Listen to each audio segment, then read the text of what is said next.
And we've reached that point in the story now where the man and his wife have fallen in the garden, and sin has come in, and paradise has been lost, right? And so he's working his way through what Freytek's pyramid, and we've looked at the exposition of creation and fall, and now we're going to move to rising action, the movement toward redemption. Right. It doesn't just stop at Genesis 3.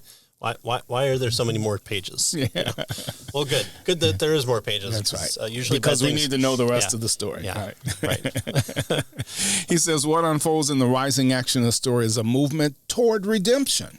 Right, but within that movement are multiple failures. The rise to redemption is a stumbling, bumbling rise toward redemption, right? At least in terms of our side of the story, right? He says we see two trajectories in the Old Testament. One arc foreshadows divine event redemption. That is God's solution to the conflict. And the other arc chronicles Israel's, and therefore ours as well, failure to redeem herself. Right. It shows the need for the first prong, which is, God, you just need to do this. Yeah. So the first glimpse of these two trajectories comes in the immediate aftermath of Adam and Eve's sin. And that's the nice thing about it is, the fall happens. There's the hiding away from God, and ultimately here's the pronouncement. So to conceal their shame of their nakedness, the couple fashion crude coverings from fig leaves, but the solution is insufficient. Right. So they try to deal with this themselves. We've got this. Oh my goodness. Hurry up. Yeah. Before God sees us. We can fix this. We can fix it. Right. Right. He's not going to notice anything different. We just have to do this. Here we had hoped for Adam to emerge as the comedic hero, but he disappoints. Adam shows that every human attempts to rectify our sin-racked brokenness run headlong into bankruptcy. I've got it. I'll do it myself. It's fine. Yeah. I should have just given this over to Dad to cut the straight line. Instead, God meets Adam and Eve's failure by supplying them with adequate garments of skin. The gracious act introduces the notions of atoning blood sacrifices for the first time, prefiguring the means of redemption. Right. So notice all of this is tied up at the very beginning, right? The fall, our attempts to rectify it, and our failures. And then God comes in with these garments and covers, right, as a picture to what we'll see in terms of redemption later on, right? We see it in the Exodus. We see it in the temple ceremonies. We see it at the time and place that Christ is crucified. We see that occurring. Yeah. So we see this in this book of 66 books by some 40-odd authors, a central theme, a central story that God is working out. It's amazing, actually, when you think about it. Yeah, it's pretty neat. Yeah. So he says the cryptic promise in Genesis 3:15 indicates another hint at where the redemptive trajectory is going. This primordial prophecy indicates that the divine author had already conceived a plot for this story before the foundation of the world. Right? Speaking to the serpent, and here's the prophecy here. God says, I will put enmity between you and the woman, and between your offspring and her offspring. He shall bruise your head, and you shall bruise his heel. Right? And so Christensen tells us that this verse has been rightly called the proto-evangelium, that is the first gospel. Yeah, right? Yeah, very much so.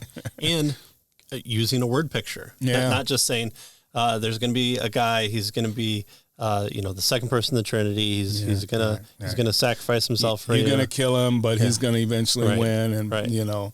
It's a word picture. Here's the story. Yeah. We have here the first prophetic allusion to the one redemptive comedic hero who will defeat Satan, sin, death, and all other evils. The prophecy is full of irony. Crushing, this bruising, is a metaphor for death. The death of the Messiah, the crushing of his heel, is the precise means by which the serpent's skull, that is Satan, will be crushed for good. Both crushings are fatal, but only one is final. The wound to the heel will recover, an allusion to the Messiah's resurrection. It's on my foot, ouch, darn, the wound to the serpent's head will never recover. Right, That's Hebrews 2. Right. He's going to be utterly defeated. So the failures of mankind, though, continue to plunge as we witness how post-fall sin and alienation precipitate the first murder, right? Cain and Abel. Right? Yeah. Soon a state of anarchy develops. The Lord saw that the wickedness of man was great in the earth, and that every intention of the thoughts of his heart was only evil continually. Wow, what a sad commentary. Right. So the judge then, God as judge, unleashes his just wrath by annihilating the creation through a global flood. But to preserve the seed of the woman, which is what he promised he would do, right? That is the promised redemption. He graciously spares Noah. Yeah. Right? Yeah. So, here's a judgment. They're kicked out of the garden. The story doesn't end, and Abel or Cain aren't the chosen one. Seth becomes, or not becomes, but is the one from that line. And so, why isn't Seth the embodiment of Christ at that point in time?